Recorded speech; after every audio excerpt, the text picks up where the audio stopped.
ఇది ఏదో ఈ మధ్య కాలంలో జరిగింది అనేది కాదు అధ్యక్ష. రాజశేఖర రెడ్డి గారు ఉన్నప్పుడే ప్రారంభమైంది.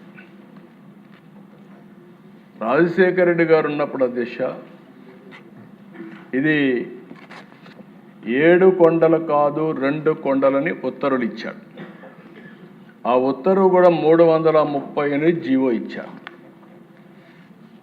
ఆ జీవో ఇచ్చినప్పుడు మేమందరం కూడా గట్టిగా ఫైట్ చేశాం, అసెంబ్లీలో ఫైట్ చేశాం. కడాన్ని నేను మొక్కున్నాను, మళ్ళీ ఇది సాధించి మీ మొక్కు తీర్చుకుంటాను, నడిచి వస్తానని చెప్పి వెంకటేశ్వర స్వామి మొక్కుని ఫైట్ చేస్తే 2 సంవత్సరాల దిశ 16/2/2005 జీవో ఇష్యూ చేసింది. ఎవరు ఇష్యూ చేశారు అధ్యక్ష? శామ్యూల్ అధ్యక్ష ఆ రోజు ప్రిన్సిపల్ సెక్రటరీ పంచాయతీరాజ్.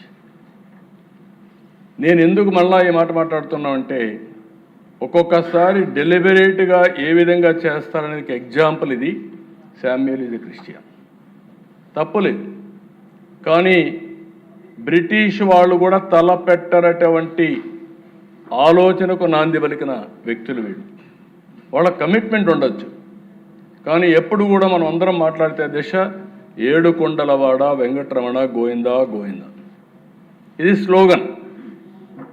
7 కొండలు ఆయన విన్నది మనందరి యొక్క మనోగతమే కాదు, అందరం కూడా అదే స్లోగన్ కింద వెళ్ళాం.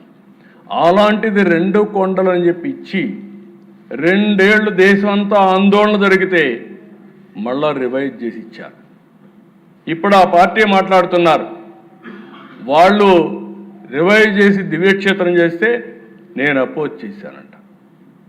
కలలో కూడా చేయలేను అధ్యక్ష, ఇమాజిన్ చేయలేను. ఆ విషయం గుర్తుపెట్టుకోవాలి. నేను ఇదే అసెంబ్లీలో చెప్పా.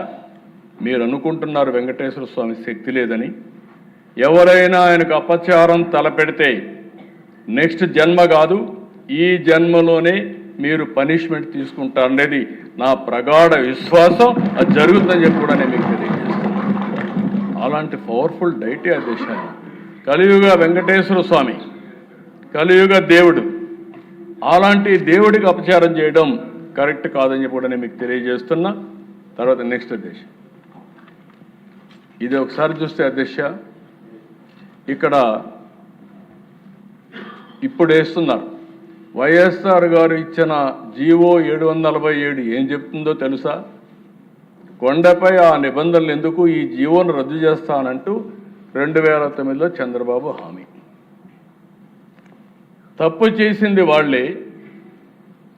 మనం పోరాడితే మొత్తం సమాజం తిరుగుబాటు చేస్తే భయపడి చేసింది వీళ్ళే. ఇప్పుడు మళ్ళా తప్పుడు ప్రచారం చేసింది వీళ్ళే. వీళ్ళు ఏమన్నాలో నాకైతే అర్థం కావడం లేదు. రోజుకు ఒక మాట మాట్లాడుతూ